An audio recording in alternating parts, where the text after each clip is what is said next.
Hello. Today I'm going to be talking about the water cycle and some stages in the water cycle and how the sun affects the water cycle as well as our weather. Now, at home, grab a sheet of paper, follow along.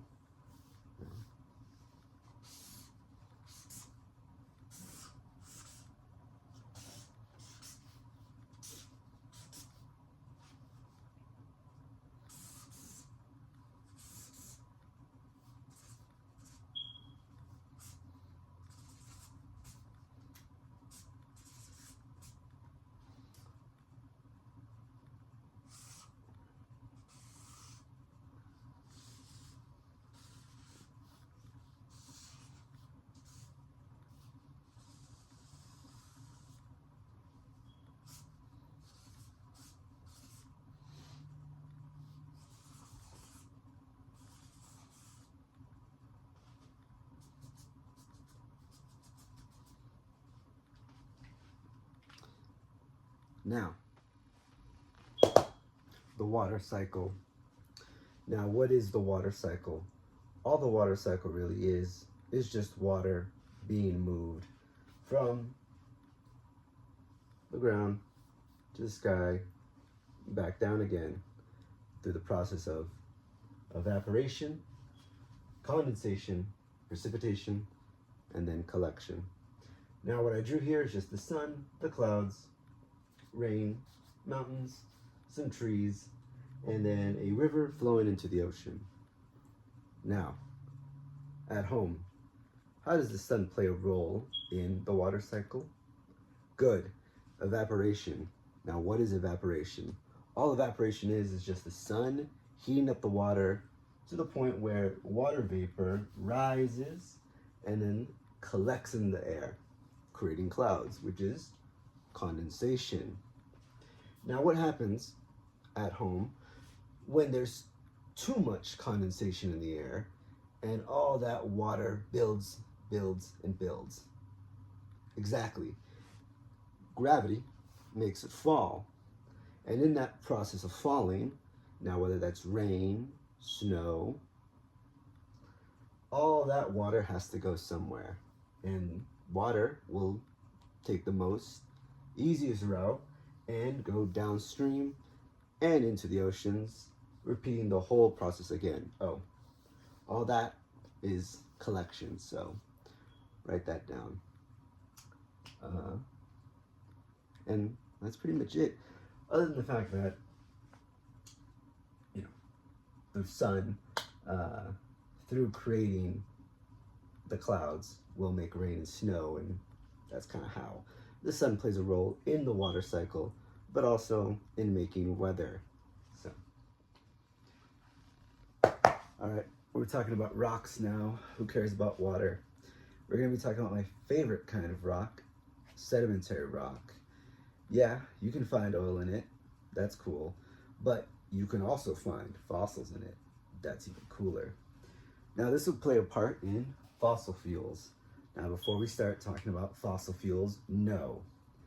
Dinosaurs did not create oil. Or oil doesn't come from dinosaurs. We'll get to that in a minute. Now, for extra brownie points, what part of the water cycle creates sedimentary rock? Or at least aids in it? Good. If you said precipitation, then you're correct. Why? Because water is what breaks the rock. Weathering, all it is just breaking down rock. One way of doing that, water will get into the cracks of the rock. It'll freeze overnight. Ice will expand the rock, breaking it into smaller pieces, which then get picked up in erosion.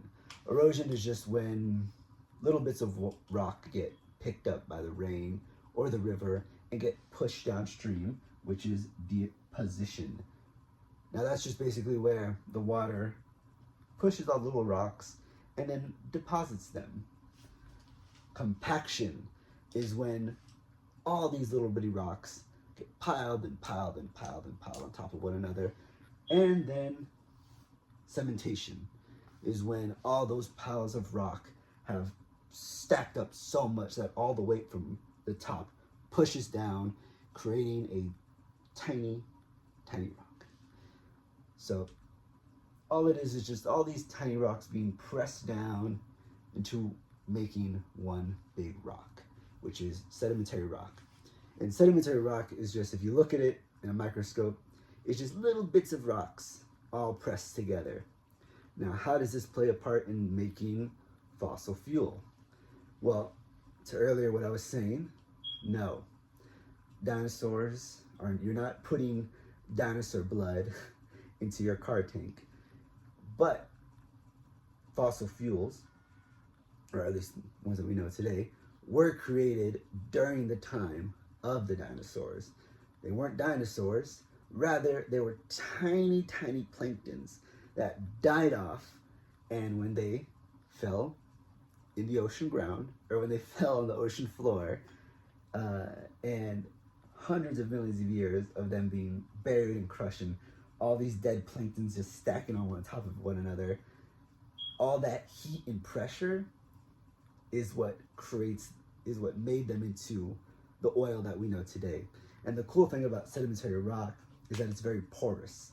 Now, porous is just a fancy word for having a lot of little holes in it, like a sponge.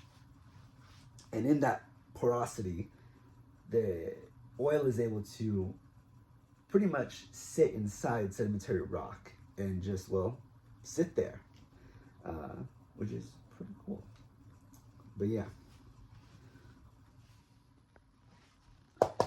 All right, wrapping this up. We've talked about the water cycle. We've talked about how sedimentary rock is made, as well as fossil fuels. But let me ask you, how do these things create the world around us? Such as canyons, glaciers, sand dunes, you name it. How? Good. If you said anything like snow, rain, wind, weathering, erosion, any of those things, perfect. Because, well, we wouldn't have canyons if it wasn't for weathering.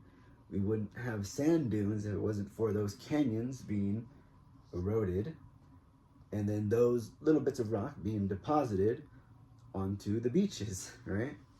We wouldn't have glaciers if it wasn't for all that precipitation of water being dropped down, frozen, and then carving out rock over millions of years, right? The world wouldn't look like the way it does if it wasn't for these things. So just be thankful that, well, we have a nice planet to live on. Thank you.